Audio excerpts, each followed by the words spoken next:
Serious? People who married people with disabilities, how do you feel about your decision and how does it affect your life?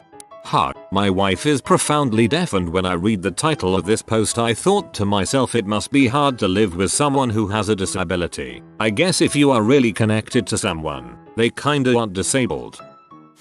If it counts, I married her before she was disabled. Once I was deeply in love, the disabilities that developed didn't even factor in. Of course it affected my life in many negative ways, but looking back, I wouldn't trade a moment. I wish she was still here for me to wipe her butt and push a wheelchair. This is heartbreaking and fully manages to show just how much love you have for her. Thank you for loving her. My wife is now in a wheelchair. Last week we ran a half marathon together. In August we're planning our first triathlon. Paradoxically, her being in a wheelchair has given us a mutual activity that we never had beforehand. Endurance sport was something I used to do on my own. Now it's a shared activity. That sounds perfect, and a ton of fun. My wife has one leg and I have moderate hearing loss. It made parenting an infant interesting. We'd be sleeping, the boy would cry, she'd hear him, and wake me up to go get him so she wouldn't have to put in her leg. I get to pull out my hearing aids when I don't want to hear anything. She gets to take off her leg when she doesn't want to do anything. It's great. Although, at some point the kid is gonna be old enough to realize that he can steal mom's leg and your hearing aids. My fiance is deaf in one ear. Sometimes I whisper nonsense to see if she truly is deaf. It's been 3 years but I'm starting to think she's telling the truth. For me it never even came up as a thought. I married my wife when they allowed her out of hospital between chemo treatments. Incurable cancer. The medication that kept cancer away slowly caused debilitating side effects. As time went on she could do less and I did more, but I never really felt like it was an issue, even when she ended up in a wheelchair. 20 years later she has a complete renal failure and no chance of a kidney transplant due to medication keeping cancer away. The lounge is now her bedroom because stairs even with a lift are impossible, and I have the entire upstairs as my man cave bedroom. I think if love is involved, I mean true love, not just spoken words, then it does not matter at all. I now do 99% of everything from finances, cooking and laundry. My entire day is planned around her home dialysis and making sure the house is equal to or better than hospital clean. You just adapt, it's not a conscious choice you make. If they are your other half, oh I couldn't do that, or you must be an angel. It is not a decision you make, you just do. My other half has cystic fibrosis. I knew going in that this was a chronic disease that would have ups and downs. We've been together for 4 years. The last year has had more downs than ups. Breathing is hard, and there are many things she can't do now that we once enjoyed together. It wasn't really an issue though because my oldest child also is disabled, so I came in fairly mentally prepared for the changes and such that it brings. We are currently preparing for a double lung transplant. It has difficulties. There are days when you feel so useless because you just want this person you love to feel better and you can't really help them do that. I have a strong support system and we talk about what's going on regularly. I wouldn't change anything though. She's the person I most want to see life with. We just have to see it in different ways than couples without the health issues. To anyone considering a relationship with a disabled person, you have to be understanding of their limitations without taking away their agency. They'll let you know what is and is not on the table. Understand that many things you have to put yourself in the mindset of this isn't about me. Do your best. Communicate honestly. Don't view things in the we can't do this mindset and you'll be just fine. My wife was born with Fabry disease, but we didn't realize that's what it was until our oldest son was diagnosed with it too. Getting a diagnosis helped to make our relationship better. I thought she was over exaggerating the amount of pain she was in and how tired she was all the time. Now that we have a teenager who falls asleep eating dinner after baseball practice, I feel guilty for all those years of thinking she could just pull through it. There are some things she can't do that I have to take over for. That's fine though. We all have our strengths and weaknesses. My husband is deaf. With hearing aids he is able to hear okay. Honestly, I kind of forget about it unless we are in social situations and he struggles to follow a conversation. The one thing which was quite difficult was when we had our son. He wouldn't hear him overnight and I'd be jealous of his uninterrupted sleep, so would just scowl at him peacefully sleeping at night. Also, I can't watch TV without subtitles now, even if he's not here. Married life is good. Currently engaged and having our wedding soon. My fiance has leukemia. I'm sticking by my decision because I truly love him. It doesn't affect my life in a bad way. There's not much he can do, so I pick up what I can. If you truly love someone, nothing should come in between that. I like to believe it's also made our relationship a lot stronger and both of us stronger as individuals. Married a woman who developed cancer, if that counts. She was 32 and severely disabled for 3 years. I had accepted the fact I would struggle with money and bills from then on and would have to do everything. Was hard, but you gotta do it. She was then cured, cheated on me, then we divorced. I'm now clawing my way out of all the debt she left me with. Wow, that's not how I thought that story would go. I am so sorry and I hope you're okay. My wife has ankylosing spondylitis, which is where your spine is inflamed to the point where it slowly starts to fuse together. At her young age, 22, this has led to innumerable hospital visits and her cold becoming a constant struggle of pain and finding comfort. Medicine is normally very helpful, but due to some issues with insurance, I'm military, she's not currently getting treatment. This has led to multiple other issues, arthritis, allergy issues, eczema, etc., that has added to the daily struggles. Her condition is slowly getting worse. She normally sleeps around 12-16 hours a day, as her disability renders her all but unable to do most physical jobs. She took up virtual assisting, which was nice but eventually unsustainable. But through smart choices and good old-fashioned hard work, we've managed to remain afloat and be happy despite our current struggles. We're still a long way from living comfortably, but what matters in life is that you all hold on to each other in the times of need, and that you're present in some way when the pain comes. That's what love and marriage, in our opinion, is. Being there for the other no matter what is happening, and doing everything you can to support and lift up each other. Be there when you're needed, and love each other madly. The fact that you're in the military and can't afford medical care is freaking shameful for our country. My wife has dystonia and can't walk, and honestly it affects my life a lot. She can't have a job, can't clean, or do a lot, but she does little things for me that melt my heart. I have never regretted my decision. I love her more and more every day. I'm so lucky to have her.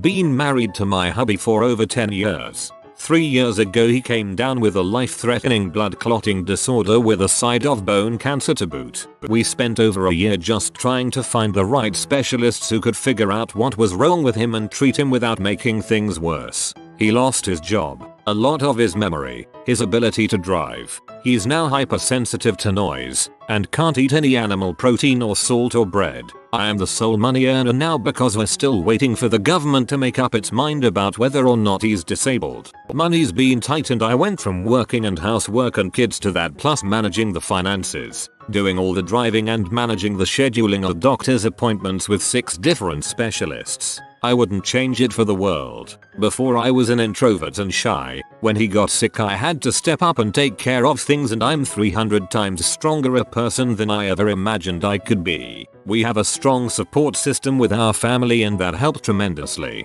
But really we just had to become closer to make it work. He has to be open and honest about how he's feeling both mentally and physically so I can help him make decisions about medication and when to call the doctor. I'm more open about when I'm getting to a breaking point so we can schedule some downtime for me. We communicate with more honesty and straightforwardness than we did before. He asks me where I want to eat and I name a restaurant. No more "oh, I don't know," wherever, if you catch my drift. Even though the last 3 years have been a special level of heck, we both agree that we would still make the same decisions over again and regret nothing. The part of him communicating more about how he feels mentally and physically in order to figure out what kind of help to give him really touched me. Thank you for that. I'm going to keep that in mind. My wife is blind, 100%, no vision at all. It was the best decision of my life. I love her very much, and made sure I was okay with all the extra responsibilities I would have to take up with marrying her. I have to do most of the cooking and taking care of the toddler, but that's no problem for me. I love cooking, and little one is great. Chivalrous things that most people don't do these days are second nature to me, such as holding the car door open for her to get in, or holding her hand while out and about, which is both required for her to know where to go, and romantic. At least she won't tell that you are ugly. Kidding. Good on you for being a good husband. My wife is physically disabled from a very bad stroke about a decade ago which messed up the use of her right side. This occurred a few years before we met, so I've only ever known her while she's handicapped. She tries to do simple things on her own but asks me often for help with many tasks, sometimes several times a day. It doesn't bother me really and I know she is appreciative. I'm nearly deaf and have speech issues, so I can sympathize in my own way and don't hold it against her. She smiles every time I look at her and seeing her as the first person every morning when I wake up makes it worthwhile. As for how it affected my life, I've been very content and happy since getting together with her. She's done a lot for me all the same. When we were dating though, a few of my close friends were all like, dude, she's not worth being with. You'd be like a maid cause she's in a wheelchair. Yay. I don't talk to them anymore. I learned what kind of people those jerks were back then.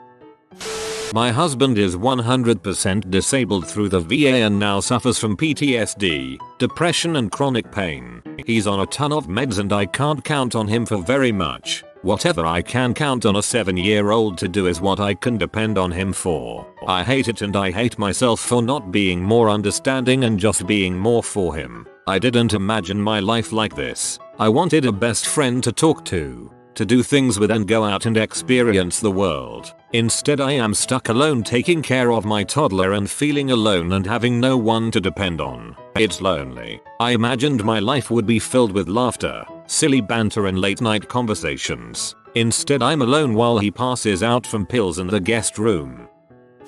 My husband was originally diagnosed with major depressive disorder and severe anxiety a few years into our marriage. He was recently re-diagnosed with bipolar disorder. We have been through plenty of bad times, losing jobs, our house flooding, several suicide attempts and hospitalizations, me having to call the cops on him one night because he threatened suicide, but barricaded himself in a room with a weapon and screamed at the cops to shoot him. It's been a lot. I won't lie and say that it hasn't made me think of leaving occasionally. Life would be so easy, but he is my best friend and I absolutely adore him. He is so much more than his diagnosis and those bad times. There is so much more that is good. The hard times are hard, and I do have to pick up a lot of the slack. But I have a great job and I can do it. I can hold us together when he can't. But the few times I do crack and have a little pity party for myself, he is the one to take care of it. It just works. My husband has severe anxiety and agoraphobia to the point where he is considered disabled by the state. I love my husband but the extent of difficulties in our life is hard. He cannot see past his anxiety often and can be incredibly selfish while not returning the favor really ever. I take the baby everywhere alone. I had to have her alone at the hospital. I have never even spent a night alone with my husband. He cannot seem to get hired in a work from home job and he regresses so often he tries to keep me and the baby from leaving the house as well. I have to wait for him to lay down and fall asleep before I can sneak out for errands. It is honestly like having another child. He isn't a partner in our marriage or in parenting. It's exhausting. I'm so tired. I'm so frustrated. It is so hard all the time and I cry a lot at night. That being said, my husband is not a bad man. He does try his hardest every day to do the things he can't. We practice exposure therapy. We try to get to doctor apps. We research often and try new things. I try to be patient and kind and loving. People congratulate me and compliment me on my patience. I'm not a son. Sometimes I just want to tell him to just suffer through it for us. I suffer through so much on his behalf and I feel resentful sometimes about it. Is it fair? No, but I have needs too that have never been met. All in all, I love him dearly but every single day is a struggle and there is always something new keeping us down. Agoraphobia isn't widely understood, believed, or accepted. My husband can't get to treatment so he struggles to get better. Medicare won't pay for doctor on demand type therapies so we pay out of pocket when we can. I just hope this isn't our life forever. 4 years ago I married my partner 3 weeks after intense chemo from testicular cancer that metastasized into his brain, lungs, stomach and lymph system. He is on permanent disability due to tumors in his spine and brain that were not treatable through chemo. He suffers from memory issues, chemo fatigue, depression and epilepsy from the brain surgeries. It's tough. I love him but it's tough. It can honestly be frustrating living paycheck to paycheck and being the main breadwinner. You never have the financial flexibility to just leave a job even if you hate it. You end up doing double the amount of work because you work a full-time job and then are caregiver at home. Dead bedroom was an issue for over 2 years but is slowly getting better. If he wasn't my soulmate I would have walked years ago, but he is, so here I am. There are more good days than bad, but there's a lot of harsh realities people don't talk about. My wife got diagnosed with multiple sclerosis shortly after we got engaged. There was never even a thought of changing the wedding plans. We'd been together for over 6 years at that point. We got married 11 years ago now. I don't regret the decision at all, but I'd be lying if I said it was easy. To watch the woman I love deteriorate is hard and is no doubt contributing to the depression I'm trying to rid myself of. She had to give up work shortly after our daughter was born as she had a big relapse. Being the sole earner sure is stressful, especially with a child to provide for. It affects every day our lives, from me having to work from home to cook meals for her and our daughter to making holidays and travel, a real effort in planning and everything in between. I've never really talked to anyone about it before. I always feel a bit guilty because yes, she's disabled and yes, things are hard a lot of the time, but there are people out there that have it worse than us. My husband was diagnosed with MS 2 years ago. He just learned to walk again after being in a wheelchair for a year, but still has no feeling in his hands or below the waist. I work full time to support us and provide the majority of care for our 4-year-old, so I totally understand the struggle.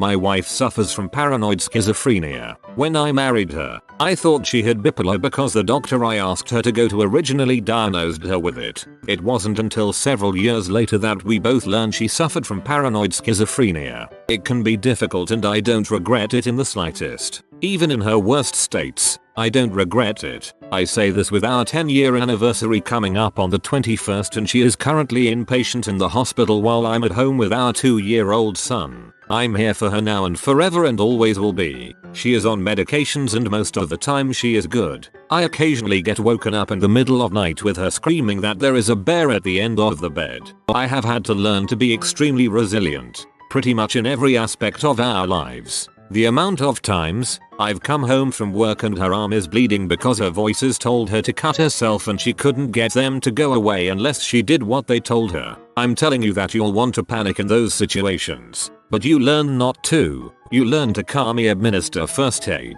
You don't get upset. You don't get angry. You just show her understanding and drive her to the hospital. The decision to have a child was a hard one we both made. She has been self-harm free for 3 years because of her desire to be better for our kid. We haven't had the easiest marriage, but I wouldn't trade it for the world. Like this video and this good boy will play you a nice song. If you are new to the channel, you can subscribe. I publish new videos every day. Until then, check another video, or don't. Either way, have a great day you magnificent people.